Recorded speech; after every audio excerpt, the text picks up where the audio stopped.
Hi guys, welcome back to my channel. Today we are going to be talking through my tips to getting blonde curly hair, which so many of you have asked for. Now before I start, I have to say I am naturally blonde anyway. So I have like a dirty dark blonde colour is what I would call it. So I only have to lighten it a few shades to get the blonde I want. It's not like I'm going from black hair to blonde hair, okay? Also before we start, which may be slightly ironic given the title of this video, but you may notice I have some pink streaks in my hair at the moment. You can't really see, just about like rose gold. These are just temporary, it was for a shoot, and then I will be going back to blonde shortly. Okay, without further ado, I am going to jump straight in to my first tip. Don't rush the process. It is near impossible to get blonde hair overnight. Like, it normally takes 3 to 4 sessions depending on what your base colours that you're starting with, depending on the condition of your hair. Don't rush it, okay? If you rush it, you're going to end up with straw hair like I did. It wasn't cute, okay? And it took me years to get my hair back to being healthy after this atrocity. I pretty much had to grow out new hair, like it was unsavable. Okay, so it is not worth ruining your hair for just to get blonde hair within a day. Second tip.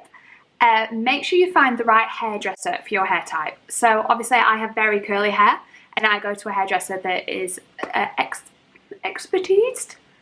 whose expertise is in curly hair. That's not right. She does curly hair and she's fab and she knows what she's talking about. So I go to Vicky. Her Instagram is Vicky Queen of Curls and she works at McCrory Hair. So if you are local to Manchester or the Northwest, definitely check her out and give her a follow because she's great. So I always trust Vicky to do all the work on my hair. I've known her for years now. I trust her and I definitely did my research before I contacted her as well. So it's really important for you to do that as well. Find a hairdresser that's right for you. If you do have like Afro-Caribbean hair or if you have wavy fine hair, look on their Instagram page, see what their clients are like, see whose hair they've cut before, if it's similar to yours. It's really important because you do not want somebody to just fry your hair because they're not used to working with curly hair. Okay, I can't say this one loud enough. My third tip is Olaplex. Olaplex is the best thing ever. This is, in my curly hair journey, this is probably the best kept secret. It is the most amazing product. They do a few different kinds of it. I always use number 2, which I think is the Bond Connector. If you don't know what Olaplex is, it's basically a treatment that you put on after dyeing your hair. It's really high in protein and it essentially returns your hair back to its virgin state. So if we're getting technical, in the shaft of the hair it kind of rebuilds it. So obviously after dyeing your hair it really damages it and this treatment really helps. I do it every time I dye my hair now. I will not dye my hair without Olaplex. So definitely look into that. A lot of hairdressers do Olaplex. I would recommend going to a hairdresser for it. Obviously if you buy it online it is a lot cheaper to do it yourself if you can get hold of it, but I have heard of a lot of fake products going around, so you don't want to spend like £70 on Olaplex and it actually not be Olaplex. So I personally think you should go to a hairdresser, but it's your choice. Okay, so we're going to continue with aftercare for blonde hair. First of all, masks. As curly girls anyway, we should be doing at least 1 mask a week.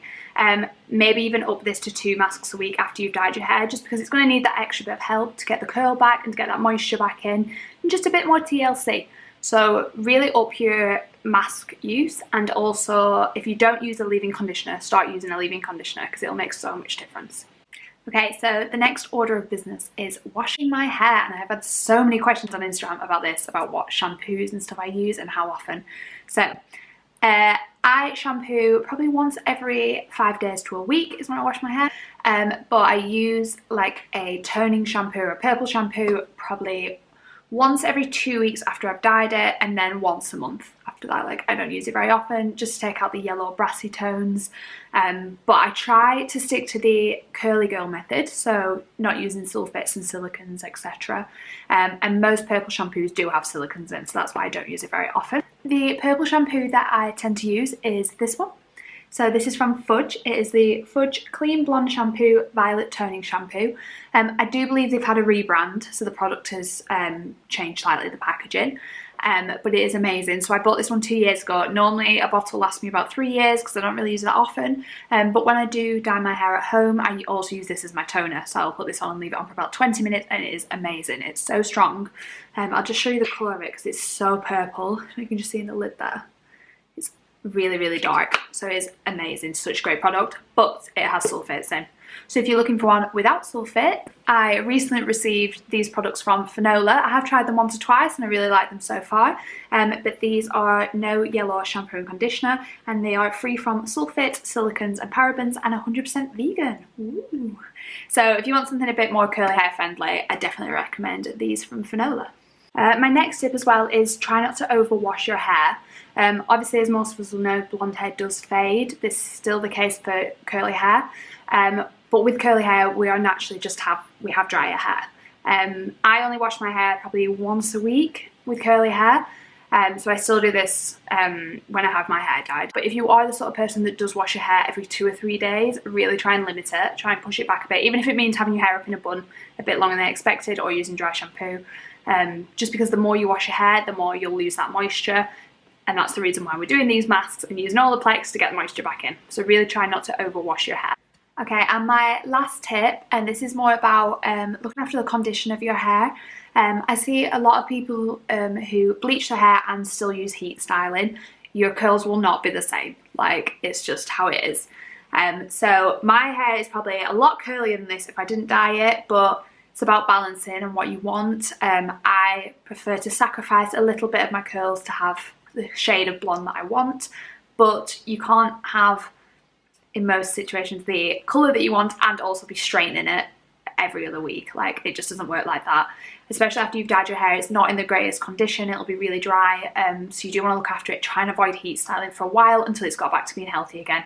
Okay, so before we finish up the video, I just wanted to give you guys the chance to ask a few questions. I did put this question on my Instagram story earlier in the week, and these are a few of the questions that you guys asked, so let's answer a few. So one of the questions is, does bleaching cause a lot of damage? Yeah, it does. I'm not going to sit here and say, if you follow all these tips, your hair will be perfect, it won't be damaged. It will. It's just about following as many tips as possible to limit that damage. So you could do what I did a few years ago and just bleach, bleach, bleach, don't do any masks, don't do Olaplex, and my hair snapped off. Or you can take the necessary steps to try and keep your hair healthy, and it will limit the damage. Okay, my next question is, how often do you need it done?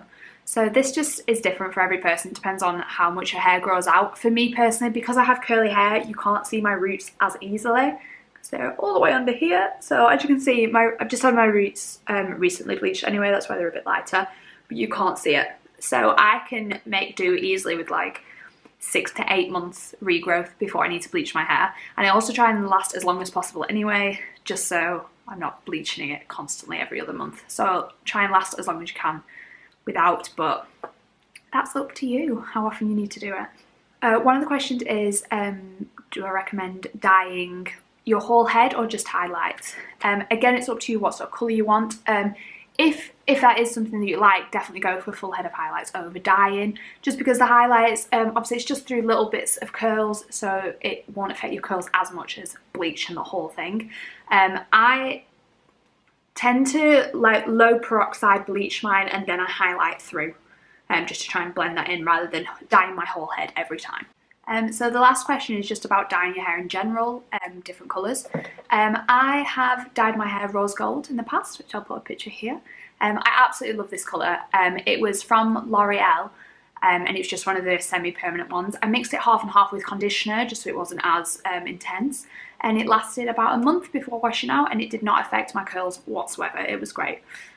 Okay, so I think we'll end the video there. If you do have any further questions, just drop them down below and I will try and get back to you. But I hope this has helped. And if you are looking to dye your hair blonde, let me know if you have any other questions, like I said. And good luck with it. Take your time, enjoy it. Don't forget to subscribe to my channel because I put new videos up every week. And head over to my Instagram and follow me there because I post on there daily. Hope you have a good week and thank you for watching.